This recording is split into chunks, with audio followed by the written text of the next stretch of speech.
Dando sequência, teremos agora o terceiro painel, intitulado A Tecnologia no Trabalho Rural.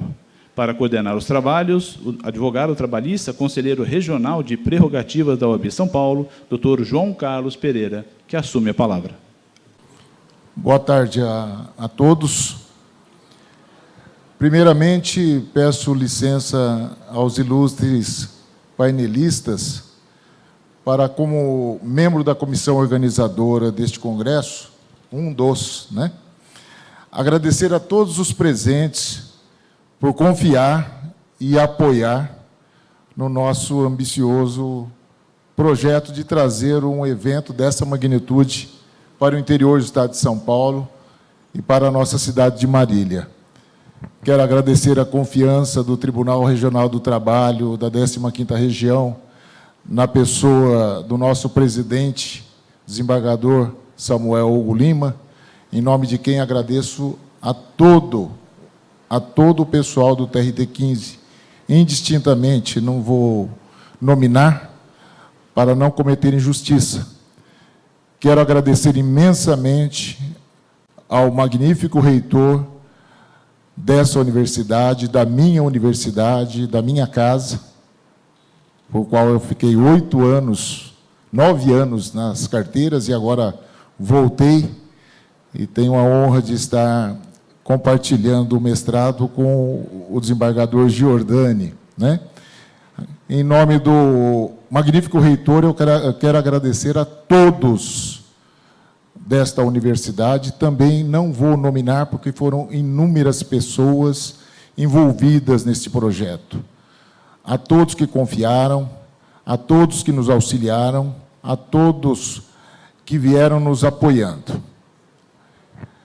E, desta forma, eu quero deixar aqui o meu muito obrigado. Obrigado a todos.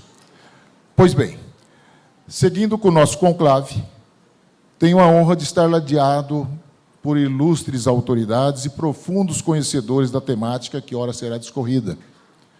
Nesta senda, tenho a honra de apresentar o professor Mário Molo Neto. Vou ler de forma sucinta o breve currículo dele aqui.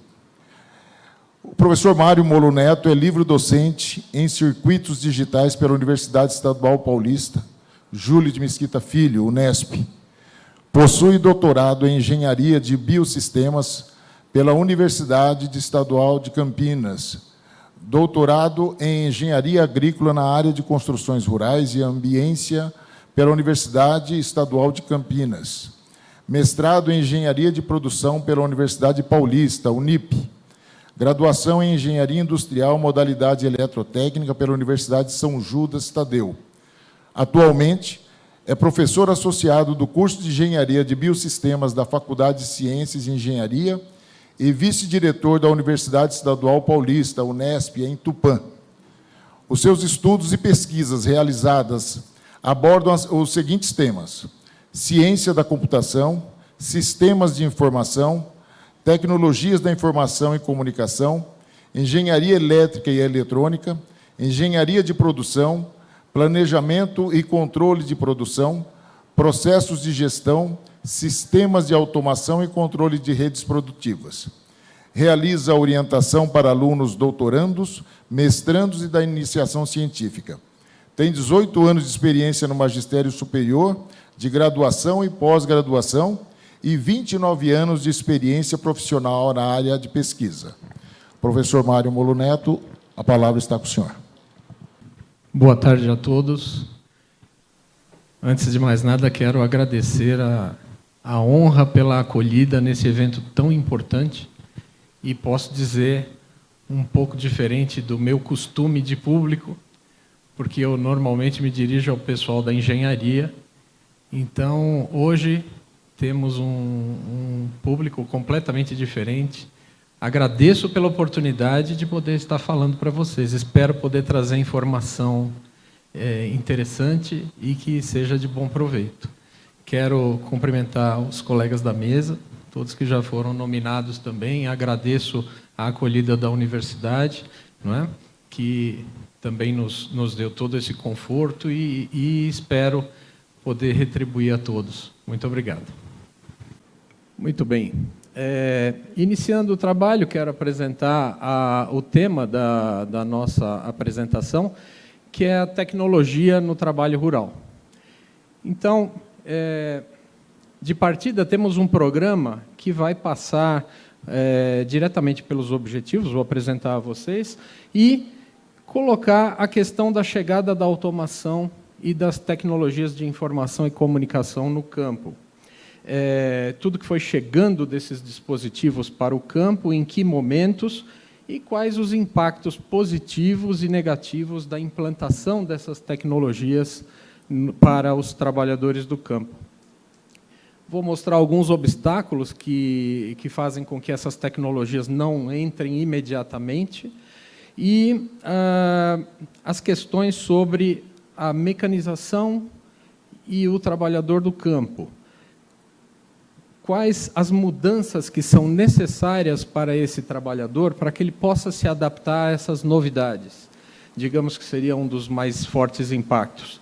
E depois, as novas habilidades que são esperadas desses trabalhadores para que eles possam estar no campo com essas novas tecnologias, desenvolvendo as suas atividades.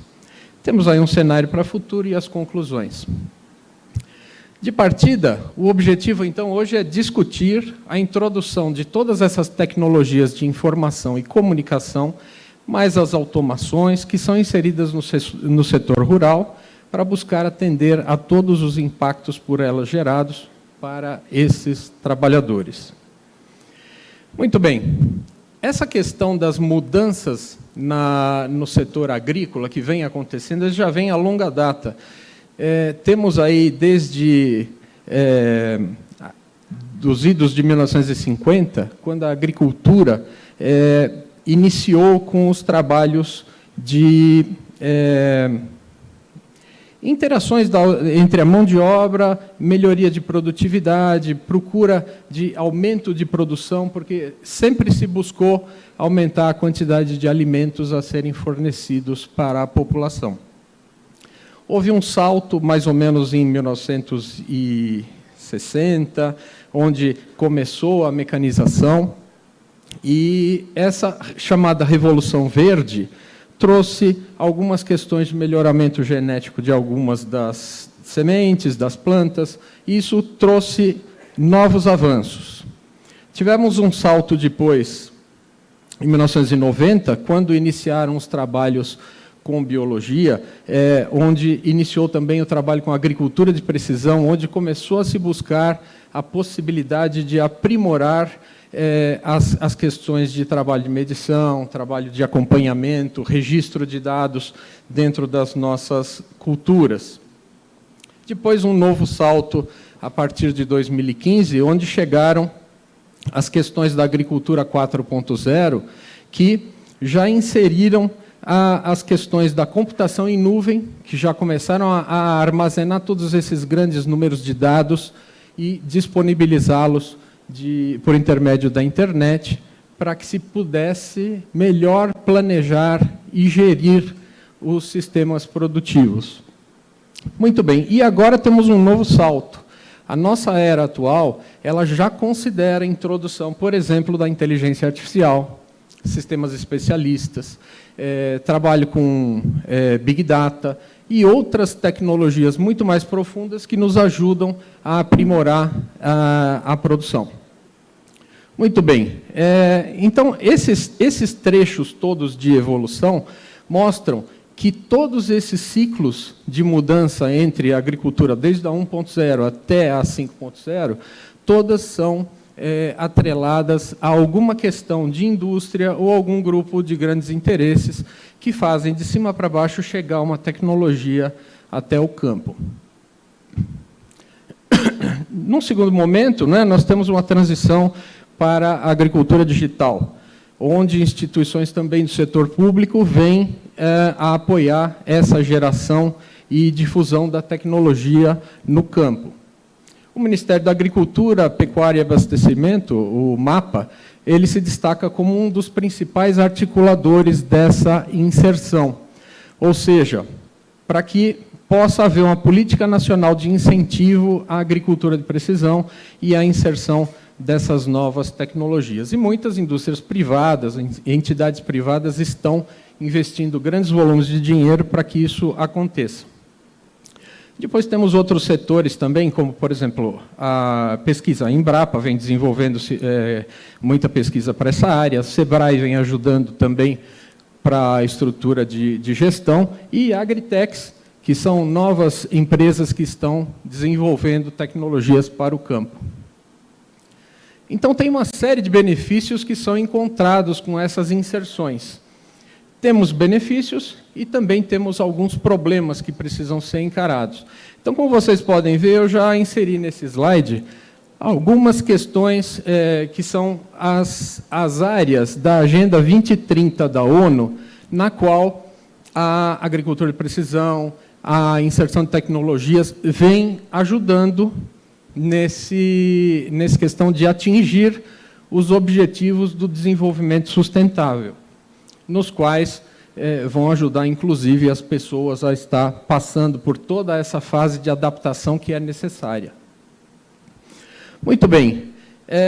Existem algumas falas do pessoal, por exemplo, como essa do João Carlos, do Canal Agro, onde ele diz que esses veículos autônomos que estão chegando, eles são máquinas inteligentes, que têm inteligência embarcada, e que elas vão ajudar muito na questão de desenvolvimento do trabalho no campo. Elas transformam completamente a produção e trazem alguns aspectos, por exemplo, os trabalhadores, que nós vamos ver mais adiante. Aqui eu tenho um exemplo de uma máquina guiada completamente por GPS, sem operador, e que eu coloquei ela para mostrar que esse setor está visando uma chegada de um aporte financeiro aí de mais de 800 bilhões em todo o mundo. Então, essa questão mostra a importância dessa mudança tecnológica, a preocupação da necessidade de uma nova revolução verde que possa trazer maior volume de alimentos para a nossa população, a população de todo o mundo. Esse mesmo canal, né, que citei anteriormente, ele destaca que as máquinas autônomas elas são muito eficientes, economizam muito tempo, baixam o custo de produção, melhoram o monitoramento das safras e permitem uma análise do campo e do solo sem que haja a interferência de pessoas. Ou seja, hoje nós temos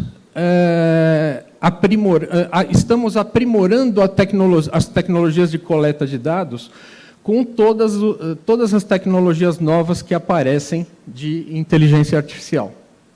Estamos usando técnicas, utilizando de maneira multidisciplinar equipamentos de microeletrônica, de micromecânica, dispositivos que utilizam software embarcado, que chamamos de firmware, e, com isso, nós podemos coletar dados do campo em grandes volumes, em altas velocidades, e disponibilizar isso na nuvem para os nossos usuários. Aqui um outro exemplo de um trator guiado completamente sem operador, todo guiado por GPS. Esse é de fabricação da John Deere. Esse daqui é da região, é da Jato, é um pulverizador também autônomo. São tecnologias que eu trago como exemplo. Esse é o cockpit de um trator que é guiado por GPS, e vocês podem ver que o operador ele não tem mais tanto trabalho. Ele realmente só vai fazer pequenas manobras quando do início do posicionamento da máquina, e a partir daí o GPS já tem um programa de navegação e garante que ele faça o trabalho com a maior precisão possível, sem passar a máquina, por exemplo, 2 vezes no mesmo local. Então, ele consegue fazer uma colheita com um melhor aproveitamento. Aqui temos drones que fazem pulverização de precisão.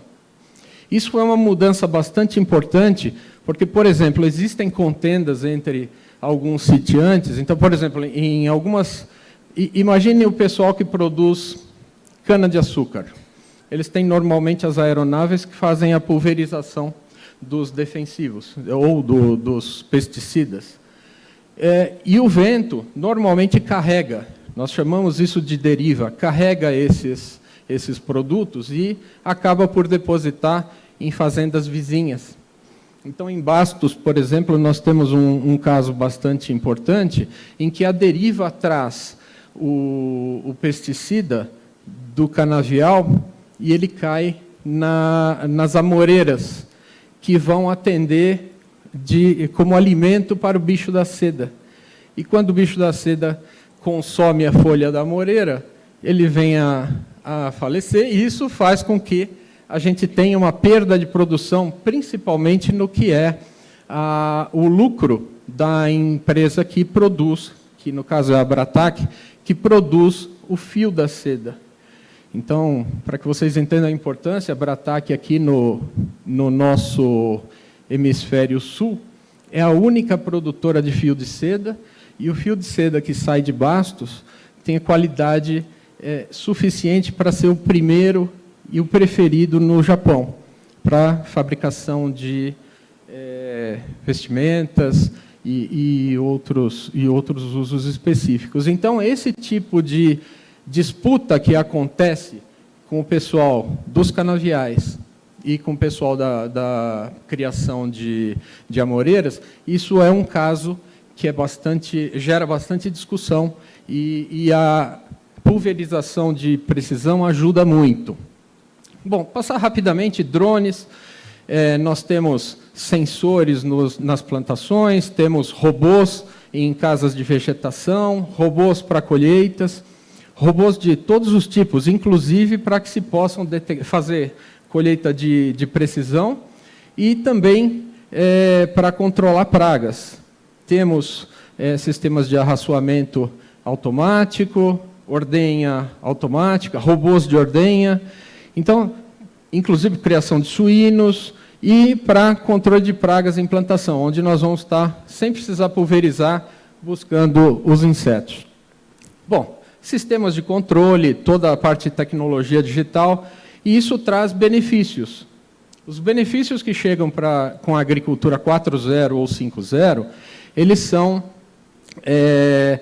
normalmente noticiados como desenvolvimento, onde você tem mais eficiência, maior produtividade e o aumento dos ganhos dos proprietários que trabalham na agricultura. Então, no caso, há uma busca grande por maiores controles, com maior eficiência, redução de custos, maior produtividade. Muito bem, sistemas informatizados, então, trazem todos esses benefícios. Mas nós temos alguns impactos negativos que são visíveis. E essa robotização faz com que as relações entre os trabalhadores e todos os nossos sitiantes e os donos das indústrias do campo, eles estão praticamente uberizando essas relações. Então, existe uma mudança nas relações do trabalho, onde eles pagam muito menos, utilizam muito menos mão de obra, e isso não é muito interessante. É necessário, então, buscar esses impactos do avanço, né? Então, nós temos alguns fatores que precisam ser aprimorados. Por exemplo, a tecnologia de GPS ainda tem problemas onde não há cobertura, nós precisamos melhorar a conectividade da rede 4G, 5G e, em breve, a 6G. E temos também a questão da progressão da legislação que trata dessa questão de frotas autônomas. Isso precisa ser ajustado. Muito bem. Entre esses obstáculos, nós precisamos considerar a questão da agricultura digital, a tecnologia de informação e comunicação e o direito digital, como que elas vão atuar corretamente em conjunto aí para não criar grandes discussões. E o homem do campo, como ele teve essa questão de que tudo foi inserido de fora para dentro, então chegaram essas tecnologias e, claro, nenhum trabalhador do campo foi informado sobre isso, muitos são pegos de surpresa. E, por conta disso, aparece uma questão que é uma preocupação, um medo. Então, a mecanização traz impactos na produção com substituição da mão de obra. Existe, sim, uma parcela de desemprego. Isso por conta de algumas relutâncias, inclusive, a aceitar trabalhar com novas tecnologias. Mas é preciso mudar a forma de tratar com esse trabalhador do campo, para que a gente não acabe perdendo completamente a força de trabalho. Então, os trabalhadores eles têm medo da tecnologia hoje. Pesquisas mostram que eles estão muito preocupados em estar recebendo efetivamente um chute do equipamento que vai substituí-lo.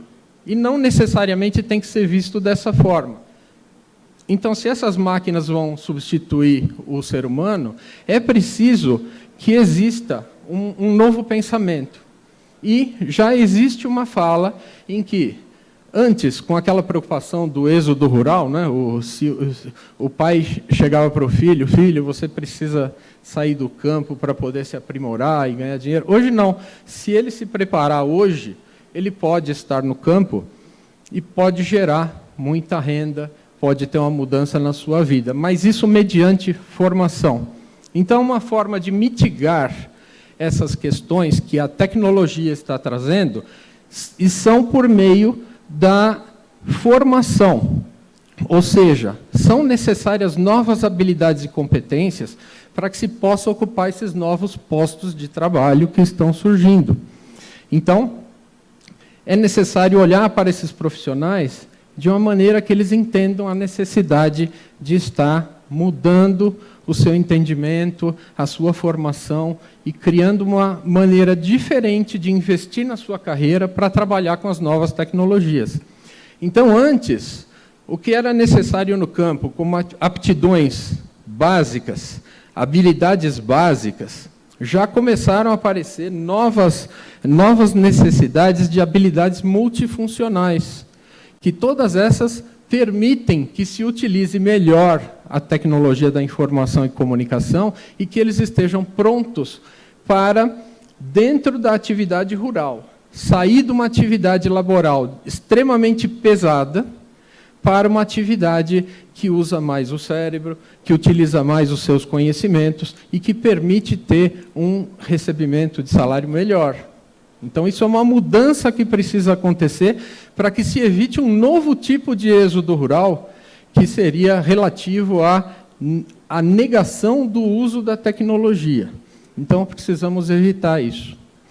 Muito bem. Então, a qualificação profissional é a resposta, para que eles se preparem dentro dos ambientes de formação, para que eles encontrem solução para essa substituição.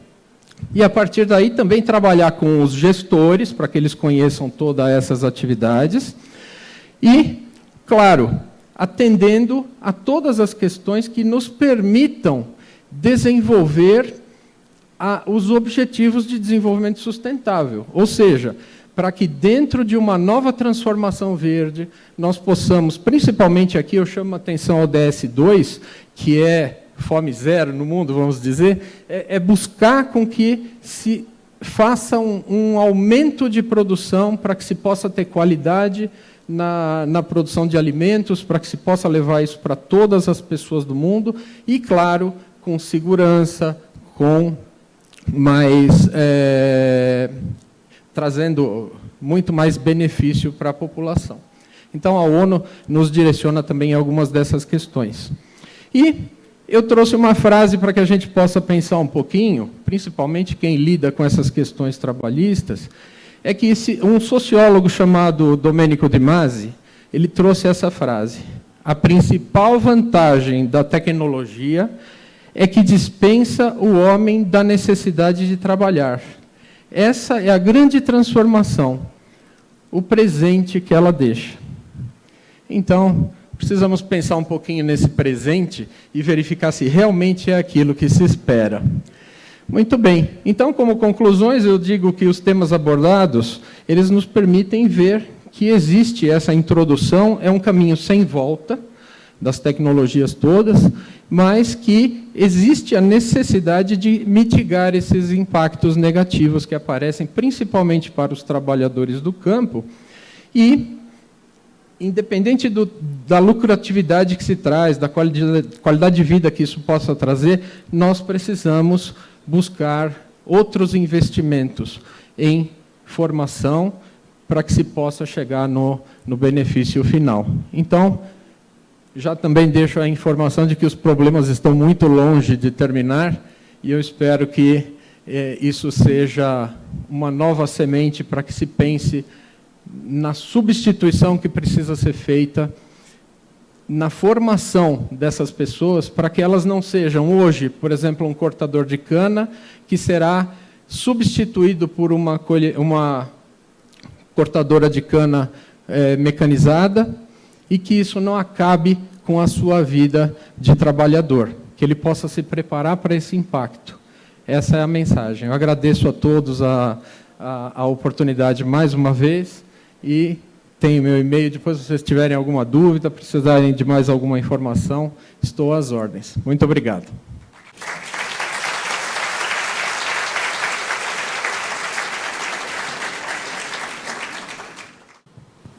O ilustre professor Mário trouxe o tema que é latente, né? Nós temos, quando nós começamos a desenhar o nosso congresso, nós tivemos a preocupação de discutirmos, né, o doutor Giordani, o doutor Samuel, o professor Emerson, a contribuição dos sindicatos, era exatamente trazermos este cenário.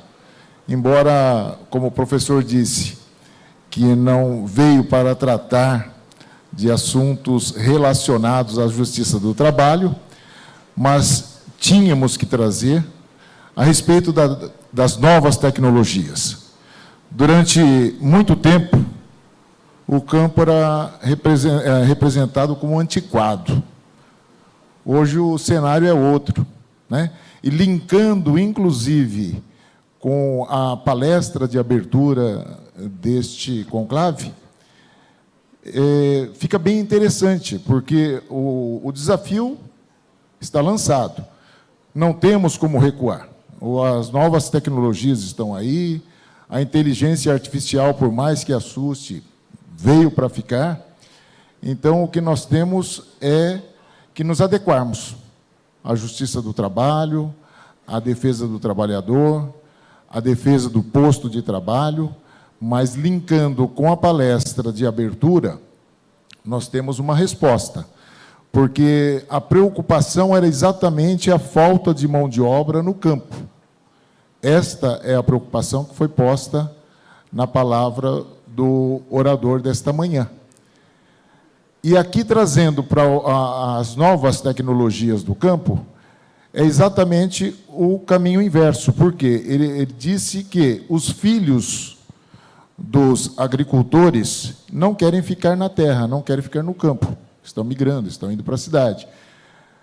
E os que vão para estudar não voltam, procuram outras opções. Com isto, a diminuição, como dizem, do celeiro do mundo, né, da produção dos alimentos, dos grãos, diminui, e a tendência seria esta. Mas, com as novas tecnologias, nós temos esta oportunidade para que os jovens retornem ou se mantenham, porque eles estão aí atualizados.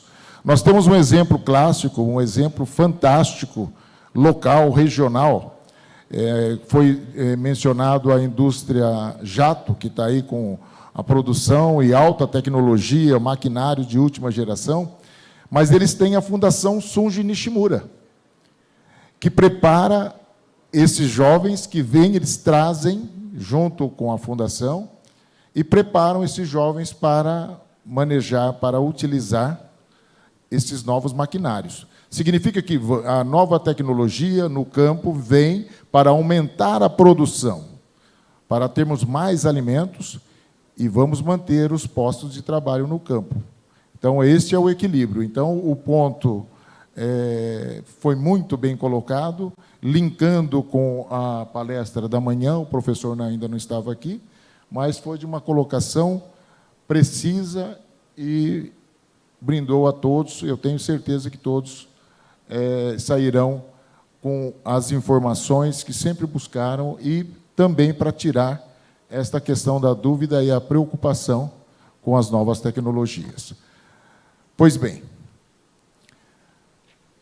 dando sequência, tenho a honra de anunciar o doutor Sérgio Polastro Ribeiro, juiz do trabalho desde abril de 1999, juiz titular da Vara do Trabalho de Tupã, graduado pela Faculdade de Direito de São Carlos, especialista em Economia do Trabalho e Sindicalismo pela Unicamp, presidente da Matra 15, coordenador da Justiça do Trabalho da AMB. Antes de passar a palavra ao doutor Sérgio, quero justificar, porque todos têm a programação do Congresso, a falta do nosso querido Guilherme Guimarães Feliciano, juiz auxiliar da Vice-Presidência Judicial. Ele, nesta semana, ele nos comunicou que estaria com dificuldades, até se dispôs a vir e se sacrificar, mas ele foi indicado para compor o CNJ, Conselho Nacional de Justiça. Então, por uma boa causa, hoje ele está em Brasília, trabalhando nesta campanha, e desejamos toda a sorte e todo o sucesso, porque é um juiz do nosso TRT 15 que vai nos representar em Brasília numa importante fase da carreira, tanto dele quanto para trazer o apoio para o nosso regional. Seguindo assim, passo a palavra ao excelentíssimo juiz Sérgio Polastro Ribeiro. Senhoras e senhores, muito boa tarde. Gostaria, inicialmente, de cumprimentar os queridos colegas da mesa alta, doutor Pereira, mediador neste painel, doutor Mário, pela brilhante exposição também, meus cumprimentos, meus parabéns. Cumprimentar a presença do tribunal, na pessoa do nosso presidente, desembargador Samuel Hugo Lima, todos os desembargadores da Corte, faço uma referência especial aqui aos desembargadores que se aposentaram recentemente e aqui muito nos honram com suas presenças, doutor Lorival, doutor Jordani, comentar aos colegas de primeira instância, juízas e juízes presentes, advogados, colegas do Ministério Público, corpo docente, corpo discente, especialmente a reitoria da Unimar, que, com tanta hospitalidade, com tanto acolhimento, recebe esse tradicional congresso do TRT 15 nesta instituição de ensino.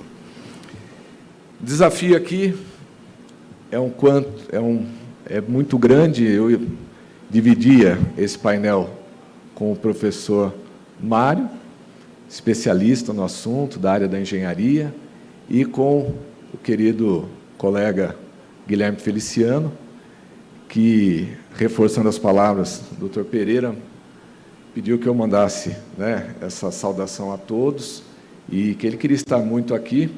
Inclusive, me mandou o tema dele, me mandou a palestra, a apresentação. Eu confesso que eu fiquei tentado, na hora, a mudar pela minha, aproveitando a qualidade da palestra do Guilherme Feliciano, mas daí eu acho que eu seria desmascarado aqui. Os que conhecem ele perceberiam que não era a minha palestra. Mas, brincadeiras à parte, é uma alegria estar aqui para tratar de um tema tão interessante que é a tecnologia no trabalho rural. E pensando nesse tema, pensei nos desafios desse agronegócio 4.0, e que agora o professor Mário traz aí esse 5.0, e a prática ESG.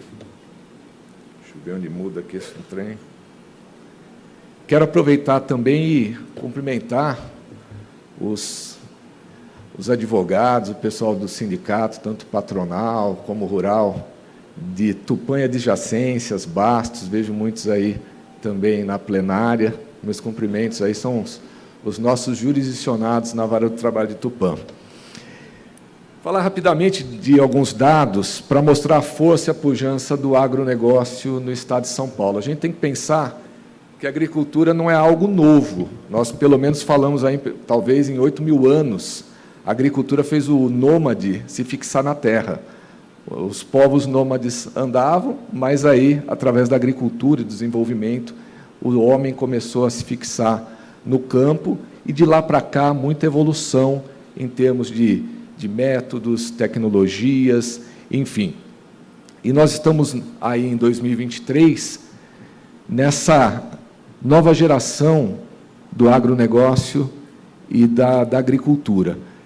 Para termos uma ideia, no primeiro semestre de 2023, estou falando do estado de São Paulo aqui, o agronegócio gerou um superávit de 10 bilhões. As exportações cresceram aí um pouco mais de 6%.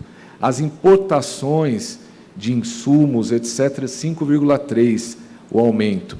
A participação do agronegócio no total exportado pelo Estado foi de 38%. São Paulo lidera a produção sucroalcooleira, como está aí, é o maior produtor mundial. Nos 7 primeiros meses de 2023, o setor lidera as exportações no agro paulista, chegando a essa cifra aí de 4,85 bilhões, o açúcar representou 87% disso. No Brasil, o agro representa aproximadamente 30% do PIB.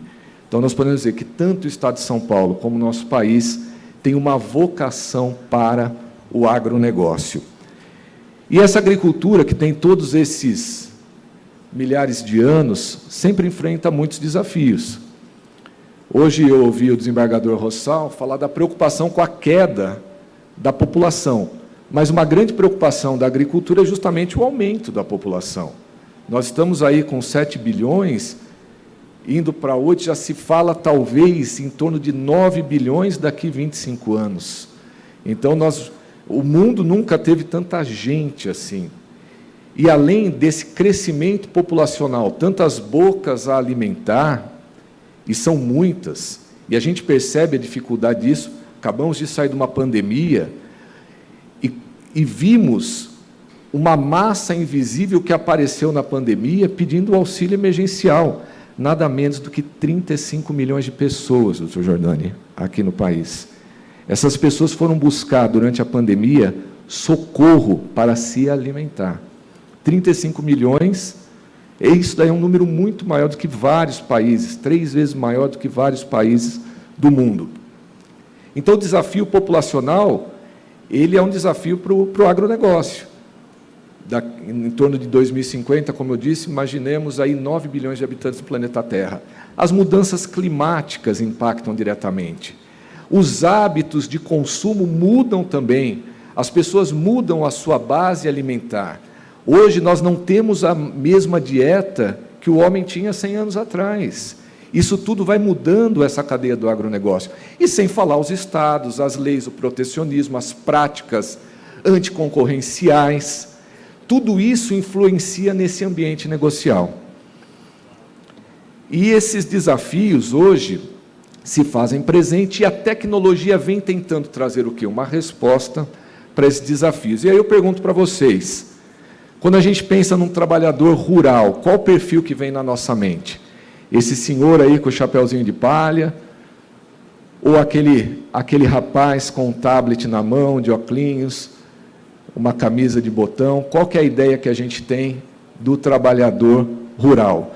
E hoje essas tecnologias, como o professor Mário bem expôs, têm mudado o perfil. E também foi colocado aqui pelo Dr. Pereira e por tantos outros, que antigamente a gente tinha cidades pequenas, principalmente aqui no interior de São Paulo, os pais, os avós, com uma instrução, uma escolaridade muito baixa, conseguiam, formar o filho, e esse filho não voltava para aquela cidadezinha, porque não tinha um posto de trabalho compatível com a sua formação. Então, ele ia para os grandes centros, aumentando a densidade urbana do nosso estado. Mas hoje, a tecnologia vindo para o campo mudou o perfil e mudou a qualificação desse profissional. Hoje, já foi citado aqui pelo professor, o Brasil vive um crescimento dessas agtechs, agtechs aí, que são startups voltadas ao agronegócio, inovador, inteligente, sustentável. Isso faz o quê? A digitalização do trabalho rural. Nós temos hoje, como foi dito, drones, inteligência artificial, máquinas autônomas, big data, internet das coisas, design thinking, biotecnologia, serviço em nuvem, monitoramento de solo, clima, agricultura. Hoje já se fala, e já nós temos no estado de São Paulo as chamadas fazendas verticais. Temos hoje, estimam-se, em torno de 1.700 agitecs no país, metade disso, pelo menos, no estado de São Paulo. E toda essa economia, todos esses números, e aqui rendo minhas homenagens mais uma vez à Justiça do Trabalho da 15ª Região, todos esses conflitos dessa economia pujante do agronegócio paulista, esses conflitos trabalhistas são dirimidos por pouco mais de 300 juízes da 15ª Região. Essa é a nossa realidade hoje, nas 153 unidades espalhadas e no TRT, que conta com apenas 55 desembargadores, para dar vazão a todo esse volume processual de uma economia, e nós estamos falando só do agro, fora as outras áreas da economia. Quais as vantagens dessa agricultura digital? Nós temos aí muitas vantagens, então não há como simplesmente rejeitar a tecnologia no campo. Ela veio para ficar, essa é uma realidade. Não há mais como pensar de uma forma a impedir que isso aconteça. Nós temos redução do desperdício, controle dos resíduos, soluções para problemas crônicos de logística e infraestrutura. O Brasil perde grande parte da sua produção na estrada, perde muito nos seus problemas de logística e na falta de infraestrutura. Uso sustentável dos recursos naturais. Nós sabemos que nós não podemos continuar consumindo da forma como consumimos por muitos anos. Então, esses recursos naturais, fontes de energia e o próprio aumento da produtividade. Mas tem mais. Traz melhoria das condições de trabalho. Quem aqui lida com as demandas trabalhistas sabe que nós pegamos muitos processos de adicional de insalubridade por conta da pulverização desses agrotóxicos, defensivos agrícolas, como se queira chamar. Isso daí por quê? O sujeito ele tem que ir lá e passar isso daí, além do vento levar. Às vezes o sujeito está trabalhando no terreno ao lado, não está sendo nem pulverizado, mas o vento leva não só para os bichinhos da seda, mas leva para os trabalhadores também esse pesticida, esse agrotóxico. Então, a tecnologia pode evitar o trabalho penoso, o trabalho degradante, o trabalho difícil, o trabalho pesado, o trabalho perigoso, o trabalho insalubre. Nós temos também um aumento dos postos de trabalho de maior qualificação no campo, esse retorno do jovem, do recém-formado, do especialista, do técnico para o meio rural. E, curioso, uma maior participação feminina, porque o trabalho rural sempre foi um trabalho pesado. E como carregar um saco de cereal daqueles grandes? Antigamente, o sujeito carregava na cabeça, conhecia um pedreiro que se orgulhava pela quantidade de sacos de cimento que ele conseguia carregar de uma só vez na cabeça. Agora, hoje, com toda essa tecnologia, há uma possibilidade de maior participação feminina no agronegócio, nos serviços rurais, por conta dessas máquinas, desses equipamentos. Mas eu quero destacar duas das principais desvantagens, além de algumas que já foram colocadas aqui. Um do ponto de vista do produtor rural e outro do ponto de vista do trabalhador. Do produtor rural, o grande problema, aumento da desigualdade tecnológica entre produtores rurais. Meus caros, essa tecnologia que o professor Mário colocou aqui, vocês acham que isso custa barato ou custa caro? Um drone, aquele trator automatizado, inteligência artificial, todas essas questões. Eu fico a pensar como o produtor rural, o pequeno produtor rural, o médio produtor rural, ele vai ter acesso a essa tecnologia, enquanto os seus vizinhos, grandes conglomerados nessa área, SAs, etc., conseguem acesso a recurso e a capital.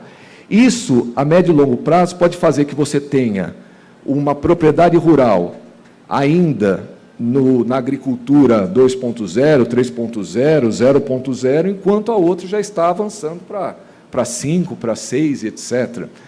Isso pode gerar, e nós estamos aqui falando apenas do estado de São Paulo, mas se a gente levar isso para o norte, para o nordeste do país, como que fica essa desigualdade? Então, essa é uma preocupação que a tecnologia no campo traz, porque nós vamos ter uma desigualdade tecnológica entre os produtores rurais. E, naturalmente, como já foi dito, a redução dos postos de trabalho menos especializados. Se a gente pode ter uma maior participação feminina, se a gente pode ter um aumento dos postos de trabalho especializados, não há dúvida nenhuma que os trabalhos menos especializados, os trabalhos mais braçais, eles acabam com essa inteligência artificial, com essa tecnologia, com a digitalização do agro, esses postos tendem a diminuir. Já foi colocado aqui, pelo professor que me antecedeu, a importância da capacitação. E eu quero agregar a isso, como possível solução, a adoção do conceito ESG no agronegócio. E, via de consequência, também, como já foi dito, da Agenda 2030 da ONU e seus 17 Objetivos de Desenvolvimento Sustentável. ESG, como está aí, é um acrônimo em inglês para essa ideia de um capitalismo consciente, que leva em consideração o meio ambiente, os impactos sociais e a governança corporativa. A gente teve aqui na chamada Cidade Maravilhosa do Rio de Janeiro, em 92, o que foi chamada a Cúpula da Terra. E lá nós tivemos uma agenda que se falou muito sobre desenvolvimento sustentável. Em 2004, a Organização das Nações Unidas, na época, através do seu representante maior, o Kofi Annan, ele escreveu um texto e enviou para grandes CEOs de empresas, né, que atuam no ramo, principalmente no ramo financeiro. E esse texto, em inglês, Who Cares Wins, que dá a ideia de vence quem se importa, ou quem se importa vence, trazia justamente essa ideia de um capitalismo consciente contra um capitalismo sem propósito. Ele chamava a atenção que a gente não poderia continuar nesse rumo do capitalismo sem levar em conta fatores como o meio ambiente, as questões sociais e, principalmente, a governança corporativa. E, a partir dali, começou, em 2004, com esse texto do Kofi Annan, começou a se desenvolver, ele ganhou o Prêmio Nobel da Paz uns anos antes, por conta do Fundo Global do Combate à AIDS, à tuberculose. E isso foi o start para que essa sigla começasse a ser desenvolvida. Alguns desses CEOs aceitaram esse desafio. Vocês se lembram que, na mesma cidade do Rio de Janeiro, em 2012, nós tivemos de novo uma conferência das Nações Unidas, e ali se insurge essa Agenda 2030, a Rio+20, a agenda que estabeleceu esses 17 Objetivos de Desenvolvimento Sustentável. Todos eles passam pelo ESG. Então, esse formato que olha para esses desafios não pode ser de um capitalismo inconsequente ou sem propósito, mas de um capitalismo sustentável, de um capitalismo consciente que passa pelo meio ambiente, e o meio ambiente ali, o E do acrônimo, envolve todas essas questões do uso dos recursos naturais, de evitar os desperdícios, da questão dos resíduos, do uso das questões da emissão de gases, da questão do carbono, tudo isso que envolve essa relação do homem com o meio ambiente, essas preocupações, essas práticas, estão contidas ali na letra E. E o social? O social envolve justamente as pessoas, não só os trabalhadores, mas toda a cadeia, não só os acionistas, mas todos aqueles que são afetados, toda a comunidade que está ao redor. Então, são empresas que têm políticas, por exemplo, de maior inserção das mulheres em cargos de gestão, que têm questões que trabalham questões raciais, acolhimento de refugiados, de imigrantes, a questão dos impactos na sociedade, trabalhos que envolvam aquela empresa, ela não pode trazer um benefício apenas intramuros, apenas aqueles que estão dentro, apenas aos seus acionistas. A sociedade como um todo tem que ser impactada porque aquela empresa está ali estabelecida. São empresas que têm regras, que elas têm uma política de gerenciamento dos seus empregados, que se preocupam com a saúde do trabalhador, com a redução dos acidentes de trabalho, que têm uma política contra o assédio. Então, são empresas que procuram criar um meio ambiente de trabalho sustentável e correto para os seus empregadores, mas para toda a sua cadeia, para todos os chamados stakeholders, toda essa cadeia que se beneficia desse trabalho. E, por fim, a governança. Ela envolve toda essa questão do relacionamento, seja com o poder público, seja com outras entidades, seja a sua transparência, seus processos de controle, as suas auditorias. Tudo isso está contido, a transparência com que essa empresa atua, isso daí está contido nessa última sigla. E por que isso é importante? É importante não apenas porque faz bem para o meio ambiente, porque faz bem para as pessoas e porque mostra que a empresa ela tem um compliance de qualidade, ela tem transparência, ela tem prestação de contas, ela tem processos ali de auditoria, não apenas por isso, mas também porque isso daí olha para o futuro com o compromisso dessa geração que pensa nas gerações vindouras. O Papa Francisco, em 2015, com a sua encíclica Louvado Seja, ele fala dessa grande casa comum da nossa, que é o mundo, e da preocupação dessa geração, desse tempo que nós estamos aqui, e o que nós vamos deixar para as gerações vindouras, com esse compromisso de que nós temos um planeta que nós vivemos e que nós não podemos apenas pensar em nós mesmos. Essa grande casa comum que o Papa Francisco fala em sua encíclica, ela nos traz a lembrança de que as nossas atividades empresariais, profissionais, econômicas, elas devem ter uma finalidade maior do que elas mesmas, ou do que apenas o lucro. Elas devem olhar para isso. E mais do que isso, é curioso pensar que as novas gerações, e principalmente os grandes fundos de investimento, também estão olhando para isso.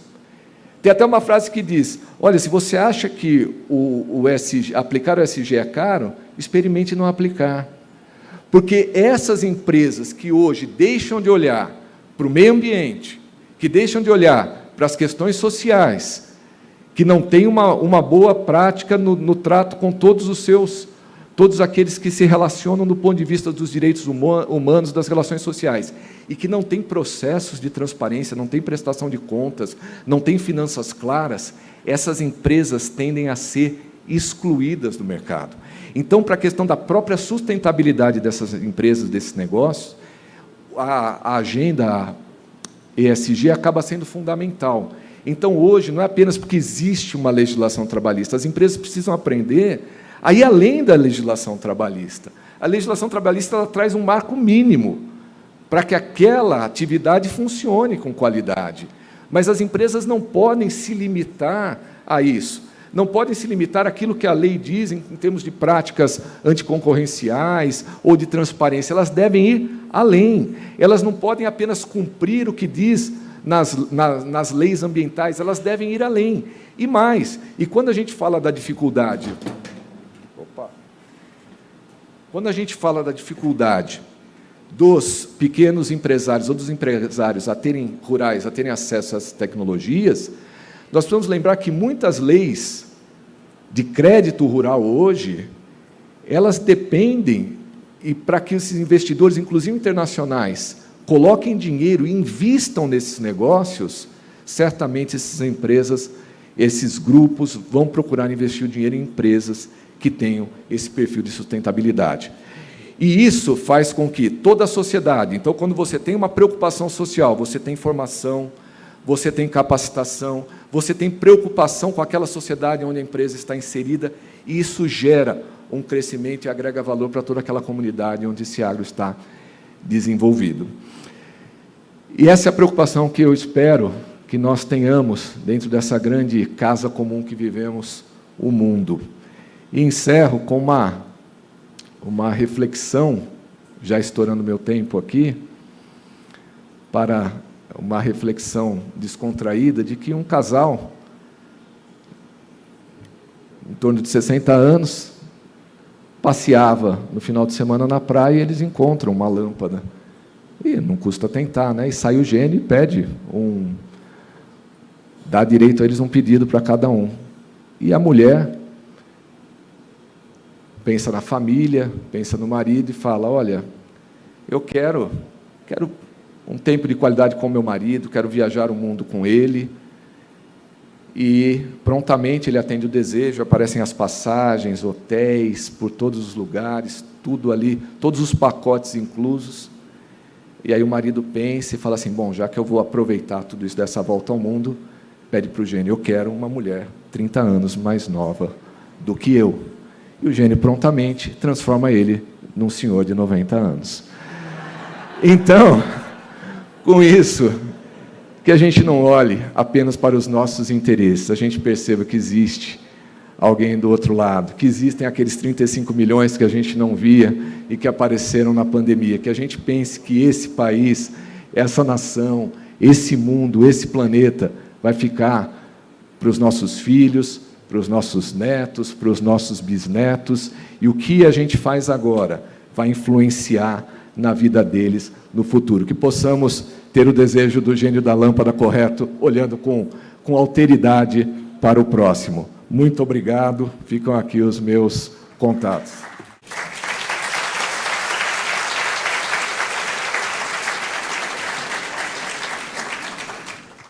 Uma brilhante exposição do Dr. Sérgio Polastro, e com isto nos oportunizou unir o tema técnico, conforme o professor Mário disse, e que nos permitiu adentrar o técnico jurídico dentro da modernidade, que é o tema deste painel. E é interessante que o compliance já está chegando, né? Avançou além das empresas do campo, das grandes empresas. Hoje, os pequenos e médios produtores já estão voltados para corrigir algumas falhas de antigamente, para entrar exatamente na atualidade. O Dr. Sérgio Polastro trouxe para essa reflexão, e uma menção fantástica, né, da ESG, que é uma sigla que dá a integração da geração do valor econômico, aliada à preocupação com as questões ambientais, sociais. Mas o mais importante é de governança corporativa por parte das empresas. Essa é uma prática, é uma forma de mostrar responsabilidade e comprometimento. E estas empresas, com a prática do ESG, quando eles se preocupam em atuar de maneira correta com seus consumidores, fornecedores, colaboradores e investidores, nós estamos falando também do cuidado com as questões ambientais. E aí avançamos, logicamente, para o meio ambiente do trabalho rural.